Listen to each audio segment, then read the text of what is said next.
লেখ বাবা লেখ 2 মণ গরু মাংস মুরগি 120 পিস লেখ মুরগি 120 পিস দেশি না পোল্ট্রি আব্বা বিয়া বাড়িতে পোল্ট্রি কেউ খায়, সবাই তো দেশি মুরগি খায় না বাবা।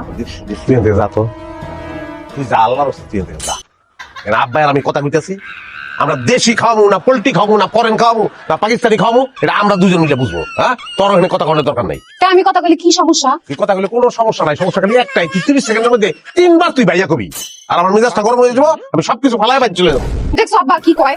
আমি এমন ডাকছি ভাইয়া কিছু কইছি মুখ দিয়া, তাও আমার সাথে এরকম ব্যবহার করে। বস নাই কইতে তো সময় নিবি না তুই, আর তুই কবি তো আটকা যেমন আসমান থেকে ঠাডা পরে এরকম ঠাডা ফালানোর মতন কইবি ভাইয়া।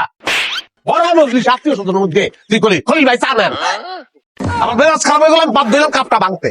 আবার সামনে আমি বেদবি করতে চাই না, তুই যা মাথাটা আবার একটু ঠান্ডা রাখতে দে, যা তুই যা। না আমি যাবো। আরে যা রে মা তোর কাছে মাপ চাই তুই যা দৌড়ে যেতে কাম করতেছিস যা চট যা। ছোটবেলা থেকেই তো তুমি আমারে কও, আমারই তো শুনাইতে পারবা, তার তো কিছু শুনাইতে পারবা না, সব কথা খালি আমারে শোনাও। আর পছন্দের কে? বাইক না, তোমার বাইক না পছন্দ।